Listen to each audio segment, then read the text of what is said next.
हम लोग the soldier का चैप्टर को अच्छा से पढ़ लिए थे, क्वेश्चन आंसर हम लोग कर लिए थे। आज हम लोग समरी को पढ़ने वाले हैं। इसका समरी बिल्कुल आसान होता है। ज़्यादातर बच्चा का समस्या होता है कि समरी लिख नहीं पाते हैं सर, या समरी याद नहीं होता है। उसके पीछे का एक ही कारण होता है कि आप समरी को रटते हैं। समरी को रटना बिल्कुल भी नहीं है। आपको इसी प्रकार से हिंदी हम लिखवाएंगे बिल्कुल सरल भाषा में। आपको उसको 2 से 3 बार पढ़ना है। यदि आप चैप्टर पढ़े होंगे तो आपको ये आराम से याद हो जाएगा। और एक बात, अगर आप इसका क्वेश्चन आंसर का वीडियो देखे हैं या क्वेश्चन आंसर का आप क्लास किए हैं तो आपको समरी तुरंत बन जाएगा, क्योंकि क्वेश्चन आंसर से ही समरी बनता है। बात समझ में आ रहा है ना? तो फर्स्ट पैराग्राफ में आपको द सोल्जर का समरी में लिखना होगा कि द सोल्जर रूपर्ट ब्रूक द्वारा रचित है या लिखा गया है, कुछ भी बोलिए। अगर हम रचित लिख दिए या लिखा गया है तो आप रिटन लिख सकते हैं। अगर हम रचित लिख देंगे तो कंपोज्ड लिख देंगे, वो आपके इच्छा पे डिपेंड करता है। उनका जन्म 3 अगस्त 1887 में तथा मृत्यु 23 अप्रैल 1915 में हुआ था। बताइए, कुछ बाहर से है? सब चैप्टर से है ना? वे एक सैनिक थे, ये भी आपका चैप्टर से। वे वार पोएट से भी जाने जाते हैं, मतलब वार पोएट के नाम से भी जाने जाते हैं। जो हम यहाँ पे 4 लाइन लिखे हैं, क्या हम कुछ भी बाहर से लिखे हैं? सब आपका बुक से ही है। तो अगर आप बुक पढ़े होंगे तो आराम से याद होगा। याद हुआ 4 लाइन? चलिए पढ़िए मेरे साथ एक बार हिंदी। बोलिए, पहला Hindi. The soldier Rupert Brooke द्वारा लिखा गया है। दूसरा बताइए, उनका जन्म इतना में और मृत्यु इतना में हुआ था। तीसरा बताइए, वे एक सैनिक थे। चौथा बताइए, वे वार पोएट के नाम से भी जाना जाते हैं। क्लियर है? समझ में आया? अब हम लोग एक एक करके इसका इंग्लिश को समझेंगे, तब हम इसको ट्रांसलेट करेंगे। तो ये तो सिंपल है, ये तो चैप्टर का नाम हुआ और ये आपका राइटर का नाम हुआ। द्वारा का इंग्लिश क्या हो जाता है? बाय। लिखा गया का क्या हो जाएगा? रिटन। लिखा गया का रिटन। उनका का ही, जन्म का ये तो सिंपल है। मे का इन, मृत्यु का, सैनिक का सोल्जर, और वार पोएट का तो आपको पता है कि युद्ध का कवि के नाम से भी इसको जाना जाता है। जाना जाता है मतलब क्या हो जाएगा? नॉन। तो यहाँ तक में किसी को कोई दिक्कत है? देखिए इसका एक ट्रांसलेट कितना आसानी से होता है। द सोल्जर, अब आपको पीछे से चलना है। The soldier is written by Rupert Brooke. समझ में आया? The soldier is written by Rupert Brooke हो जाएगा। उनका जन्म 3 अगस्त 1887 में तथा मृत्यु 23 अप्रैल 1915 में हुआ था। यानी कि he was born in 3 August 1887 and died in 23 April 1915। आया समझ में? यहाँ तक में किसी को कोई दिक्कत? आगे बढ़िए। वे एक सैनिक थे, तो क्या हो जाएगा? He was a soldier. उसके बाद देखिए, वे वार पोएट से भी जाने जाते हैं, मतलब वार पोएट के नाम से भी जाना जाता है। इसका इंग्लिश आप लोग खुद बताइए क्या होगा? He also known as war poet. आया समझ में? हो जाएगा। चलिए स्पीड में मेरे साथ आप भी लिखिए।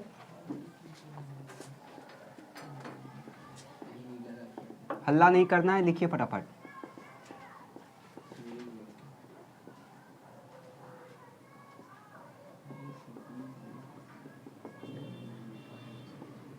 नाम कैपिटल लेटर में लिखिएगा।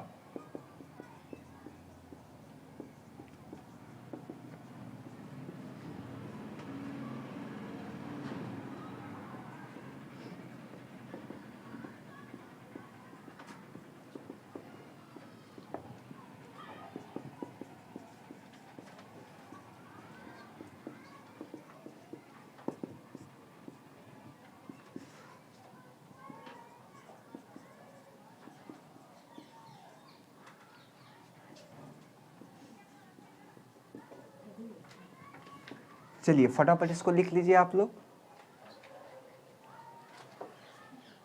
शांति। चलिए अब हम लोग अगला देखते हैं, अगला पैराग्राफ को। एक बार हिंदी मेरे साथ आप लोग पढ़िएगा। यह कविता द सोल्जर देशभक्ति का कविता है। कविता के प्रथम पद में कवि अपनी इच्छा व्यक्त करते हैं कि यदि वे लड़ाई के दौरान विदेशी भूमि में मर जाते हैं तो उसकी बॉडी को विदेशी भूमि में दफन कर दें, क्योंकि एक दिन इंग्लैंड की सेना उस विदेशी भूमि को कब्जा कर लेगी। तो एक एक करके हिंदी बताइए। यह का कविता का, पोयम या पोइट्री, देशभक्ति का देशभक्ति का इंडियम,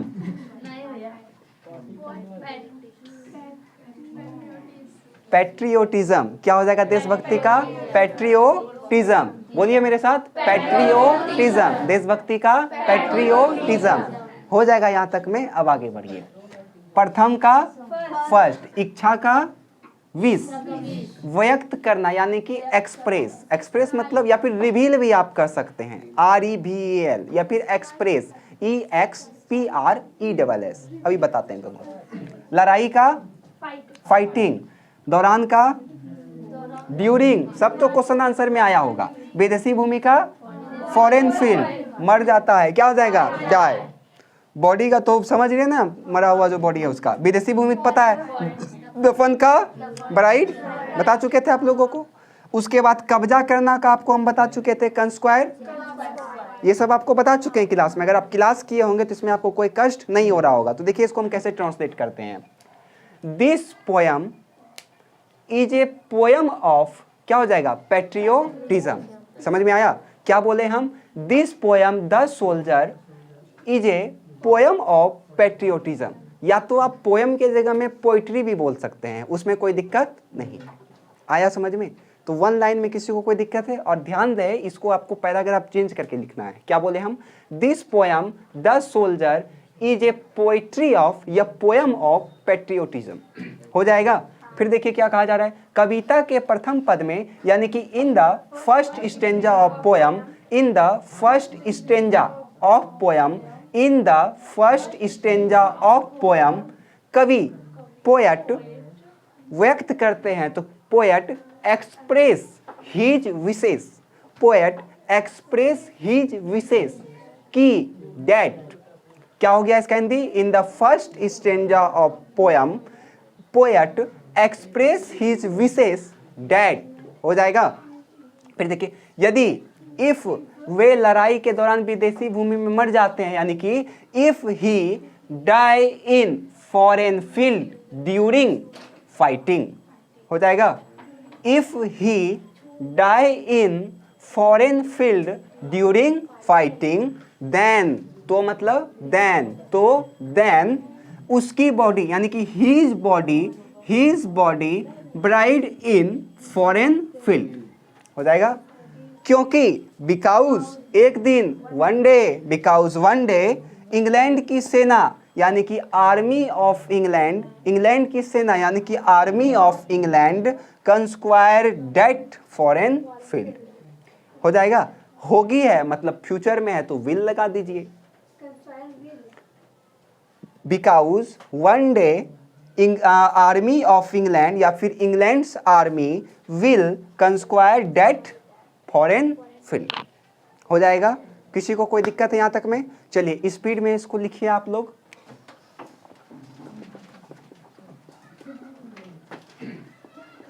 देखिए आप पोइट्री के जगह में पोयम भी लिख सकते हैं, उसमें कोई दिक्कत नहीं है।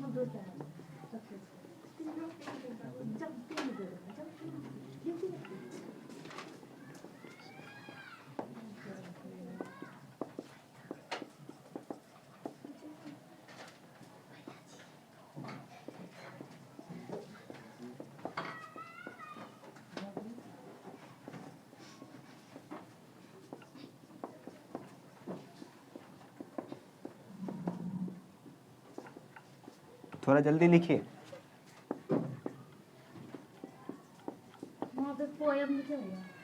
कहाँ पे? पोइट्री लिखिए या पोयम लिखिए, आपका इच्छा है।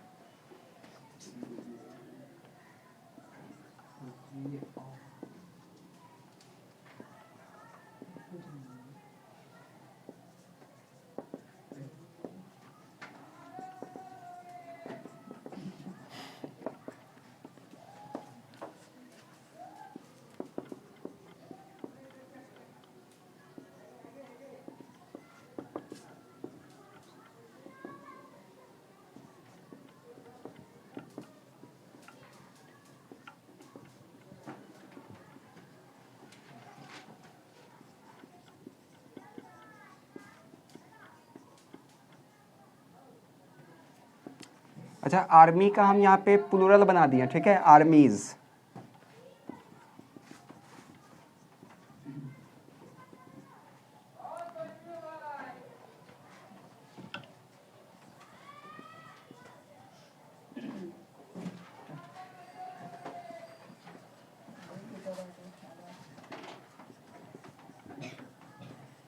चलिए स्पीड में आप लोग भी लिख लीजिए फटाफट। चलिए ये आपका अंतिम पैराग्राफ है, इसको हम लोग ध्यान से समझ लेते हैं, उसके बाद आपका ये समरी समाप्त हो जाएगा। फिर इसके अगले वीडियो में हम इसका ऑब्जेक्टिव दे देंगे। क्या कहा जा रहा है, तो कविता के दूसरे पद में कवि युद्ध भूमि में मातृभूमि के याद को रेखांकित करते हैं। उनके अनुसार इंग्लैंड का जो परिवेश है, सराउंडिंग ऑफ इंग्लैंड स्वर्ग के तरह है, लाइक हेवन। हेवन मतलब क्या होता है, स्वर्ग। कवि कहते हैं कि क्या होगा इंग्लिश, पोएट से डैट वे अपने देश की भूमि से बने हैं। ही मेड, अच्छा देश की भूमि नहीं, देश की मिट्टी बहुत अच्छा लगेगा, वे अपने देश की मिट्टी से बने हैं। He made swell of his country, और एंड इंग्लिश एयर में सांस लेते हैं। अब चूंकि इंग्लिश एयर आपके बुक में भी था, इसलिए हम यहाँ पे भी क्या ले लिए, इंग्लिश एयर, ताकि जब एग्जामिनर आपका कॉपी चेक करेगा, वो जब इसको पढ़ेगा कि इंग्लिश एयर, मतलब वो समझ जाएंगे कि आप लोग बुक को पढ़े हैं, ठीक है। एंड इंग्लिश एयर में सांस लेते हैं, मतलब इंग्लैंड की हवाओं में वे सांस लेते हैं। फटाफट इसका ही इंग्लिश कर लेते हैं। कविता के दूसरे पद में इन the second stanza of poem कवि युद्ध भूमि में मातृभूमि के याद को रेखांकित करते हैं। पोएट आउटलाइन या स्केच आउट, पोएट आउटलाइन या स्केच आउट, आपका इच्छा, the remembrance of motherland in war field. समझ में आया।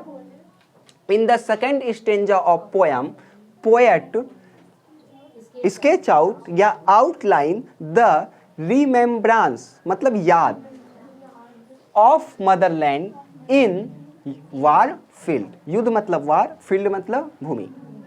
उनके अनुसार अकॉर्डिंग टू हिम, उनके अनुसार अकॉर्डिंग टू हिम इंग्लैंड का परिवेश यानी कि सराउंडिंग ऑफ इंग्लैंड, इंग्लैंड का परिवेश surrounding of England like heaven, like heaven. कवि कहते हैं कि पोएट से डैट वे अपने देश की मिट्टी से बने हैं, तो he made swell of his country, he made swell of his country and English air में सांस लेते हैं, and breaths in English air. समझ में आया। यहाँ पे आपका समरी क्या हो जाता है, समाप्त हो जाता है, ठीक है। चलिए फटाफट इसको लिख लीजिए।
चलिए समरी यहाँ पे आपका खत्म हो जाता है, आप लोग इसको कर लीजिएगा।